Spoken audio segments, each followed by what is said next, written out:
আসসালামু আলাইকুম। এভাবে একবার চিংড়ি ভুনা করে দেখুন।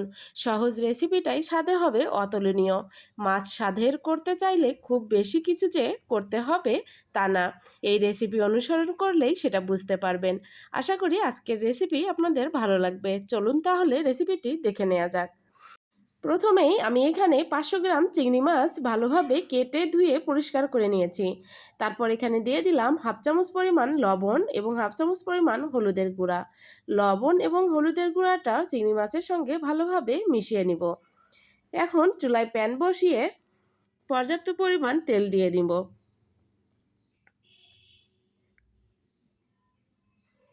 তেল কিছুটা গরম হয়ে এলে তারপর এখানে দিয়ে দিব লবণ হলুদ দিয়ে মেখে রাখা চিংড়িগুলো।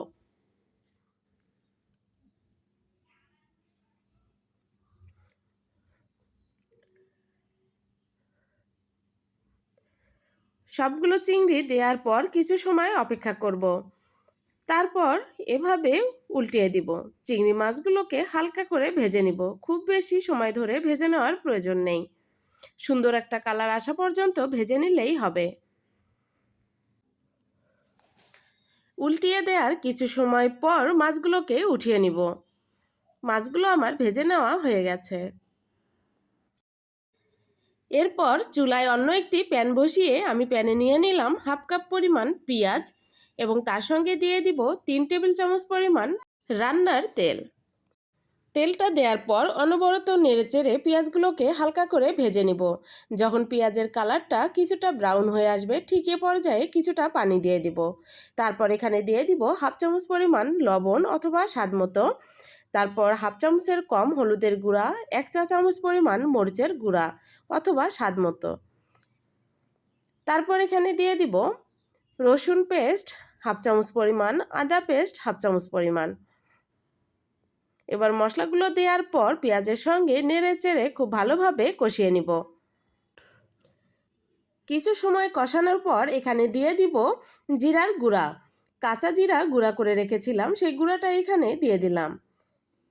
এবার জিরা গুঁড়াটা দেওয়ার পর আবারও কিছু সময় ভালোভাবে মশলাটাকে কষিয়ে নিব। তারপর ভেজে রাখা চিংড়িগুলো দিয়ে দিব।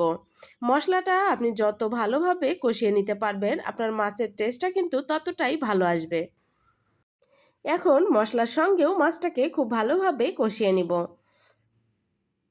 যখন দেখবেন মশলাটা তেল থেকে আলাদা হয়ে আসছে ঠিক সে পর্যায়ে বুঝবেন যে আপনার মাছটা কষিয়ে নেওয়া হয়ে গেছে।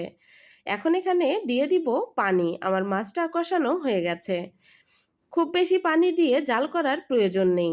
অল্প পরিমাণ পানি দিয়ে মাছটাকে অল্প জাল করে নেবেন। খুব বেশি জাল করলে চিংড়ি মাছ রাবারের মতো হয়, তখন আর খেতে ভালো লাগে না। পানিটা দিয়ে পানির বলক আসার পর এখানে দিয়ে দিব কয়েকটি কাঁচামরিচ। এতে করে কাঁচামরিচের সুন্দর একটা ঘ্রাণ পাওয়া যাবে, যেটা খেতে ভালো লাগবে। এরপর অপেক্ষা করব পানিটা শুকিয়ে যাওয়া পর্যন্ত। অর্থাৎ আপনি কতটুকু ঝোল রাখবেন সেটা নির্ভর করতেছে আপনার উপর।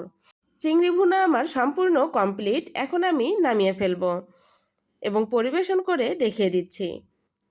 দেখুন কতটা লোভনীয় লাগছে আজকের এই চিংড়ি ভুনা। আশা করি সহজ রেসিপিটাই অসাধারণ হয়ে যাবে যদি আপনারা এভাবে অনুসরণ করে চিংড়ি মাছটা ভুনা করেন। এবং সেই সাথে এটাও আশা করি যে আজকের রেসিপিটি আপনাদের ভালো লেগেছে। যদি আমার রেসিপি আপনাদের ভালো লেগে থাকে তবে অবশ্যই একটি লাইক করবেন এবং কমেন্ট করে জানিয়ে যাবেন। এবং আমার রেসিপি যদি আপনি দেখতে চান তবে অবশ্যই চ্যানেলটিকে সাবস্ক্রাইব করে বেল বাটনটি অন করে দিবেন।